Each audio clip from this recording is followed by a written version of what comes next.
Dementia researcher with a blog and a rating. I've been to a couple of conferences lately, and it's got me thinking about whether my environmental footprint in academia is where I would like it to be. The conferences I go to tend to be UK-based via train, but am I limiting my progress in science by questioning whether I should be going to those that happen outside of the UK for reasons unrelated to the science itself? I know, climate chat is everywhere you turn, and now it's even on the pages of Dementia Researcher. It's inescapable for a reason though, and that reason is what brings me here, with this month's blog. You might be questioning the relevancy of environmental concern to your day-to-day academic experience and the world of dementia research, and that's totally fair. Institutions have far more responsibility and capacity for change. I don't write this to guilt any individuals, but rather to note my own reflections in hopes they may resonate with someone reading this. In actuality, I write it a bit begrudgingly, knowing that travel is one of the more fun bits of academia, and also the thing most easily pointed to when we start to talk about our environmental footprints. Bluntly, it is also a bit of a nerve-wracking topic. As an early career researcher, it can often feel tricky to discuss loaded topics and understandably easier to keep the peace, particularly when career trajectory and financial support may feel linked to more than just your scientific merit alone. However, this topic feels important, and I've spent a lot of time guilting myself in this space, despite my career stage making my options for pushing for change somewhat limited. If being outspoken about my experiences in academia thus far have taught me anything, I won't be the only one experiencing this. So, here we are. Academia is a behemoth, but I was far into my academic career when I discovered just how much of a behemoth. I entered academia being like, of course all academia cares about is science and providing as definitive results as possible so that we can make things better for people. Right? Then I found out that the academic publishing industry is pretty much an oligopoly worth at least $19 billion annually, putting it in similar leagues to both the music and movie industries. Colour me incredibly surprised this wasn't the expectation I had. And then fast forward several years, where love them or loathe them, various environmental activist groups, alongside many natural disasters, have positioned climate change at the forefront of global discourse. But surely, this shouldn't affect my beloved academia, right? We might as well start with the mainstay of the academic world, article publication. Many big publishing companies have journals or publish articles on climate change-related topics, while simultaneously publishing work in mining and engineering, which uses non-sustainable methods. As an example, ExxonMobil has been accused of having a decades-long role in climate change denial, yet work pertaining to this was published by reputable and prominent scientific publishers. Publishing both these things could be seen as a balanced view, but with the stark nature of the climate situation abundantly clear, and the near global drives to reduce carbon emissions, justification for this is more and more difficult. Specific publishers are also being specifically called out. For example, Elsevier is currently the subject of a movement called #StopElsevier because of their documented relationships with the fossil fuel industry. You can do what you like with this information, but in case you find it relevant, this link contains details as to actions you can take if you so wish. Ultimately, nearly all major publishers have signed some form of pledge to get to net zero or take action against climate change. See, for example, publishingdeclares.com. But I don't think it is unwarranted to question if they are doing enough to that end. I'll leave that to you to make up your own mind. This is by no means an exhaustive list of what is going on in this space, nor are these the only entities involved, but it is an example that I find illustratively useful to examine my own conflicts. I find the sheer scale of both the academic publishing and fossil fuel industries somewhat incomprehensible, but what I will say is that for me, this coupling up of two behemoths makes me feel smaller and more insignificant than anything else in the academic world, which is a bit of a double-edged sword.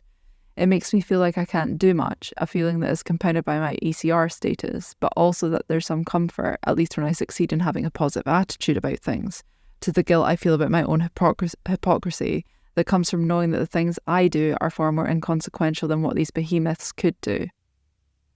Universities are where much of the critique around the climate impact of academia are levelled. Some of that is very much warranted, with some institutions churning out papers evidencing the impact of climate change, whilst things continue to be business as usual, and while some professors have been shown to be travelling more than 33,000 kilometres a year.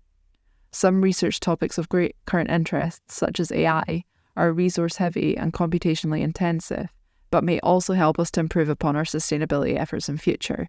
Indeed, it is not all doom and gloom. There is actually an abundance of schemes in universities across the UK, and globally too, with tight and on-target goals for net zero carbon emissions without offsetting, recognising their influence in the cities they're part of and supporting the wider population in sustainability efforts, reforesting schemes, and developing frameworks for greater sustainability and efficiency standards for laboratories, the Laboratory Efficiency Assessment Framework, or LEAF, as examples. Another initiative I really like out of UCL is the Easter Switch Off, which is exactly what it sounds like, but makes me more mindful of my energy usage throughout the year. Of course, one of the big contributors is conference travel, but some universities have started banning domestic flights, and those in Europe were taking the Eurostar as possible. Sustainability is coming more and more to the forefront of concerns in the conference world too, with us learning from COVID that attending a conference remotely is both feasible and enables greater inclusivity. Some conferences are also making their own sustainability statements, for example AR UK, and their 2023 statement. But on a whole, we remain somewhat hypocritical, telling others to do as we say but not as we do, as we fly off to an international conference somewhere. A prime example of this from my own backyard was the COP26 conference in Glasgow, which everyone flew in for, some even bringing their motorcades with them, despite it being, a climate change conference. I do have empathy to this situation. This is a really messy area, and the expectations of academia mean that as individuals, we end up in hypocritical situations far more than I'm sure any of us would like. But as an extreme hypothetical, are we just supposed to ignore this massive elephant in the room until there is no room and indeed no world in which to publish? The No Music on a Dead Planet movement, which brings together musicians and music fans to take action on the climate situation, has gained a lot of traction. Is it time for something similar in academia as a whole? As someone who has witnessed huge changes in the world of EDI just in my time of being in academia, including many grant applications now requiring inclusivity statements, I don't think it is that much of a jump to start making similar environmental statements mandatory, if for no other reason than to foster greater transparency around the topic. So what exactly do I do to play my part as an early career researcher? Honestly, there are very few tangible things which we can do truly by ourselves. However, we can contribute to a critical mass, the impact of which can be huge. When it comes to our institutions, we can press for more environmentally friendly methods of travel. Although flying is quickest, when you compare the related admin with additional time on a train, it is often negligible.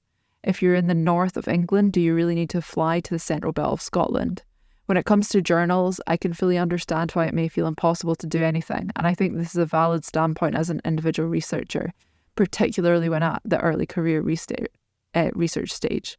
However, if you feel you're in a position where you're comfortable enough to take action, there's a variety of things you can do. Refuse to review for them, don't publish with them. I know this is easier said than done. Again, it's about what is practicable, and career stage plays into that. Write to the editors and report any greenwashing activities. Now, let's return to my original thesis, which feels like a lifetime, or more just many words, ago. Am I limiting my scientific progress by considering my environmental impact extensively? What I've discussed here is clearly not exhaustive from either side, and as is often the way with things like this, reaching some sort of ultimate summary conclusion isn't easy. I circle back to the very argument I started with. Institutions have far more power to make change than a singular person does, but individual people in combination is what creates a movement, and a movement is what's needed to change the tide. However, as an individual in academia, it's quite the tide to turn when it can feel like your very position in that field is on the line. Nevertheless, there are initiatives that we can all take part in, and although these aren't flawless, they do make a difference.